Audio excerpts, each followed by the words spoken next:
कि आपके बारे में सबसे पहले मोदी जी से जो भी मिलने जाता है सबसे पहले वो केजरीवाल की और आम आदमी पार्टी की 10 से 15 मिनट बात करते हैं।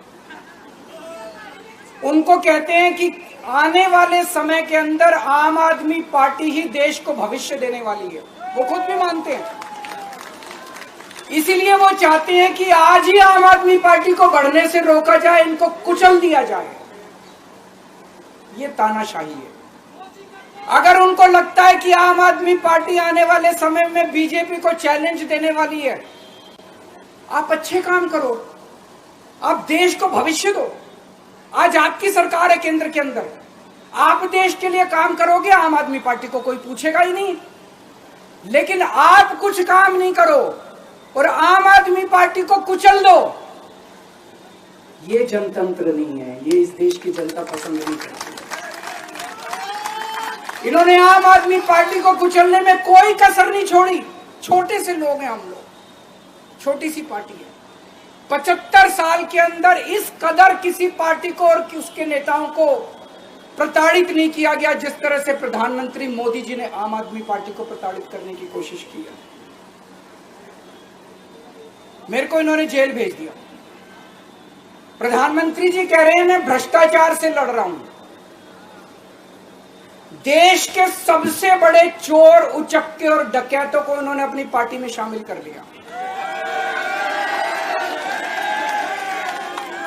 जिन लोगों को 10 दिन पहले मोदी जी कहते थे 70,000 करोड़ का इसने घोटाला कर दिया, थोड़े दिन के बाद उसी आदमी को अपनी पार्टी में शामिल करके किसी को डिप्टी सीएम बना देते हैं, किसी को मंत्री बना देते हैं और उनके सारे ईडी और सीबीआई के मामले खत्म कर देते हैं और कहते हैं मैं भ्रष्टाचार से लड़ रहा हूं। मैं मोदी जी को कहना चाहता हूं, भ्रष्टाचार से अगर लड़ाई लड़नी है तो केजरीवाल से सीखो। प्रधानमंत्री जी, भ्रष्टाचार के खिलाफ लड़ाई केजरीवाल ने लड़ी है। 2015 में जब दिल्ली में हमारी सरकार बनी थी, हमारे एक मंत्री का एक ऑडियो मेरे पास किसी ने व्हाट्सएप कर दिया। उस ऑडियो में मेरा मंत्री किसी दुकान वाले से 5 लाख रुपए मांग रहा था। किसी मीडिया वाले को नहीं पता था, विपक्ष को नहीं पता था। आप लोगों को याद होगा, मैंने अपने खुद मंत्री को सीबीआई के हवाले कर दिया, जेल भेज दिया था अपने मंत्री को। ये होती है भ्रष्टाचार के खिलाफ लड़ाई। पंजाब के अंदर मेरा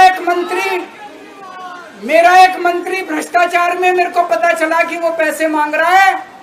वहां पे मान साहब ने उसको, किसी को भी, विपक्ष को नहीं पता था, मीडिया को नहीं पता था, हमने अपने मंत्री को उठा के जेल में भेज दिया। तुम देश के सारे चोर उचक्के डकैतों को अपनी पार्टी में शामिल कर लो और केजरीवाल को जेल भेज दो और कहो मैं भ्रष्टाचार के खिलाफ लड़ रहा हूं। तो आप भ्रष्टाचार के खिलाफ नहीं लड़ रहे प्रधानमंत्री जी। आप देशवासियों को बेवकूफ मत समझो। देश बच्चे बच्चे की जुबान के ऊपर हो रहा है कि सारे चोर चक्कों को अपनी पार्टी में शामिल करके और ईडी और सीबीआई के सारे केस उनके रफा दफा कर। केजरीवाल को क्यों गिरफ्तार किया? केजरीवाल को गिरफ्तार करके उन्होंने एक मैसेज दिया है सारे देश को कि कर सकता हूं तो किसी को भी गिरफ्तार कर सकता हूं, कोई केस नहीं होगा, कोई मामला नहीं होगा, तब भी मैं तुमको गिरफ्तार कर सकता हूं।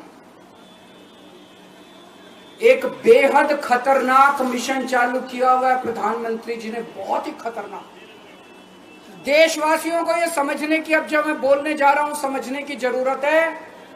उस मिशन का नाम है वन नेशन वन लीडर।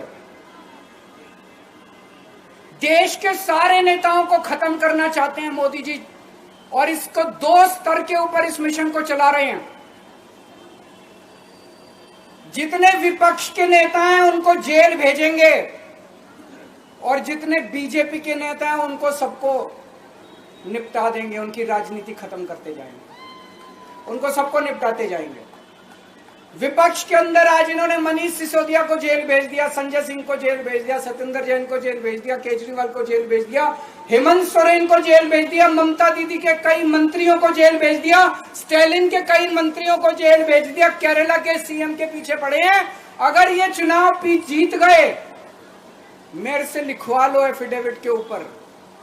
थोड़े दिन के बाद ममता दीदी जेल में होंगी, तेजस्वी यादव जेल में होगा, स्टैलिन साहब जेल के अंदर होंगे, पिनरई विजयन जेल के अंदर होंगे, उद्धव ठाकरे जेल के अंदर होंगे, जितने विपक्ष के नेता ये सारे जेल के अंदर होंगे। अगर ये चुनाव जीत गए, इन्होंने बीजेपी का एक नेता नहीं छोड़ा। आडवाणी जी की राजनीति खत्म कर दी इन्होंने, मुरली मनोहर जोशी की राजनीति खत्म कर दी, सुमित्रा महाजन की, शिवराज सिंह चौहान जिसने मध्य प्रदेश का चुनाव जीत के दिया इन लोगों ने, शिवराज सिंह चौहान ने उसको मुख्यमंत्री नहीं बनाया, उसकी राजनीति खत्म कर दी। वसुंधरा राजे की राजनीति खत्म कर दी इन्होंने, खट्टर साहब की राजनीति खत्म कर दी, डॉक्टर रमन सिंह की राजनीति खत्म कर दी। अब अगला किसका नंबर है? योगी आदित्यनाथ। अगर ये चुनाव जीत गए, मेरे से लिखवा लो, 2 महीने के अंदर उत्तर प्रदेश का मुख्यमंत्री बदल देंगे। योगी आदित्यनाथ की राजनीति खत्म करेंगे, उनको भी निपटा देंगे। यही तानाशाही है दोस्तों।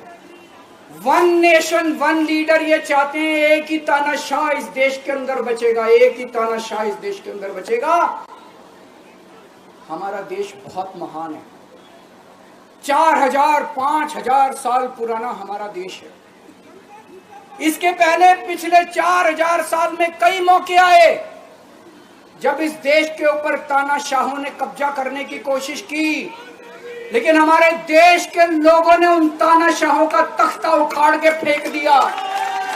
जब जब हमारे देश में ऐसा मौका आया कि तानाशाह ने हमारे देश के ऊपर कब्जा करने की कोशिश की, इस देश की जनता ने उसका तख्ता उखाड़ के फेंक दिया। आज एक तानाशाह इस देश से जनतंत्र खत्म करना चाहता है, आज एक तानाशाह इस देश से लोकशाही खत्म करना चाहता है। मैं पूरे तन मन धन से लड़ रहा हूं, संघर्ष कर रहा हूं उस तानाशाह के खिलाफ। 140 करोड़ लोगों का साथ चाहता हूं मैं। मेरे अकेले के करने से नहीं होगा।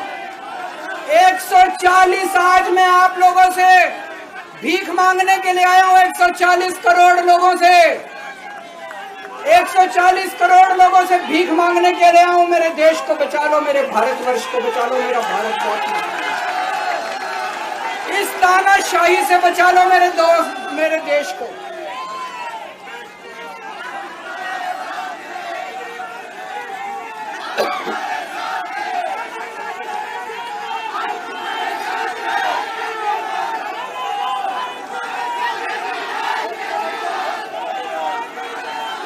मैं सुप्रीम कोर्ट का बहुत बहुत शुक्रिया अदा करना चाहता हूं। उन्होंने 21 दिन दिए हैं, एक एक दिन में 24 घंटे हैं। मैं एक दिन में 24 में से 36 घंटे काम करूंगा, पूरे देश भर में घूमूंगा इस तानाशाही को रोकने के लिए। दोस्तों, जितनी मेरे अंदर ताकत है, मेरा सब कुछ कुर्बान है देश के लिए। मेरा तन मन धन सब कुछ कुर्बान है मेरे देश के लिए। मेरे खून का एक एक कतरा मेरे देश के लिए, मेरे शरीर का एक एक कतरा, मेरी जिंदगी का एक एक पल मेरे देश के लिए। मेरे देश को बचाने के लिए मैं पूरे देश में जाऊंगा दोस्तों। अब एक बहुत महत्वपूर्ण बात करने जा रहा हूं, उसको ध्यान से सुनना। ये लोग इंडिया गठबंधन से पूछते हैं आपका प्रधानमंत्री कौन होगा। मैं बीजेपी से पूछता हूं आपका प्रधानमंत्री कौन होगा। आप लोग सोच रहे होंगे केजरीवाल क्या बात कर रहा है, मोदी जी होंगे। नहीं, मोदी जी अगले साल 17 सितंबर को 75 साल के हो रहे हैं। बीजेपी के अंदर मोदी जी ने 2014 में मोदी जी ने खुद ने रूल बनाया था कि बीजेपी के अंदर जो भी 75 साल का होगा उसको रिटायर कर दिया जाएगा। सबसे पहले आडवाणी जी को रिटायर किया गया, उसके बाद मुरली मनोहर जोशी जी को रिटायर किया गया, फिर सुमित्रा महाजन को रिटायर किया गया, फिर यशवंत सिन्हा को रिटायर किया गया। अब मोदी जी अगले साल 17 सितंबर को रिटायर होने वाले हैं। तो मैं बीजेपी से पूछना चाहता हूं आपका प्रधानमंत्री का दावेदार कौन है। दोस्तों अगले साल 17 सितंबर तक अगर इनकी सरकार बनी तो उस पे भी आऊंगा मैं। अगर इनकी सरकार बनी तो पहले अगले 2 महीने में योगी जी को निपटाएंगे ये, और उसके बाद मोदी जी के सबसे खास अमित शाह को ये प्रधानमंत्री बनाएंगे। तो मैं लोगों को, देश के लोगों को आगाह करना चाहता हूं, मोदी जी अपने लिए वोट नहीं मांग रहे। मोदी जी अमित शाह को प्रधानमंत्री बनाने के लिए वोट मांग रहे हैं। मैं पूछना चाहता हूं मोदी जी से और अमित शाह जी से, ये मोदी की गारंटी पूरी कौन करेगा? क्या अमित शाह मोदी की गारंटी पूरी करेंगे? जब आप अगर जो वैसे तो मेरे को लगता है मैं भी आऊंगा उसके ऊपर, मुझे नहीं लगता इनकी सरकार बन रही है, लेकिन जो बीजेपी को वोट देने जाएं वो ये सोच के जाना कि आप मोदी जी के नाम पे वोट नहीं दे रहे, आप अमित शाह के नाम पे वोट दे रहे।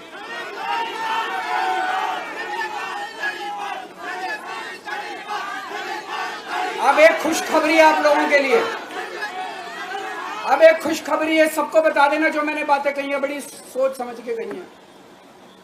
वहां बैठ के यही सोच रहा था 50 दिन से।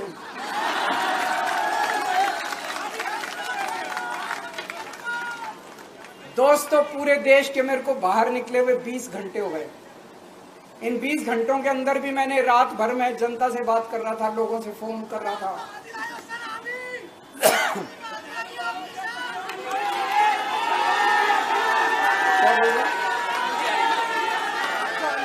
रात को आंधी आई थी,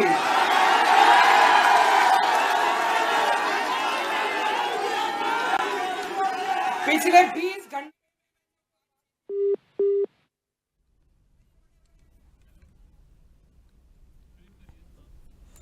तो मुख्यमंत्री अरविंद केजरीवाल प्रेस वार्ता को संबोधित कर रहे हैं। बता दें कि पत्रकारों को संबोधित कर रहे हैं। यहां पर प्रधानमंत्री नरेंद्र मोदी पर भी उन्होंने निशाना साधा और बीजेपी पार्टी को भी जमकर घेरा। सीएम अरविंद केजरीवाल बता दें कि अभी तिहाड़ जेल से रिहा हुए 20 घंटे हो चुके हैं और प्रेस वार्ता दोपहर 1 बजे अरविंद केजरीवाल की शुरू हुई।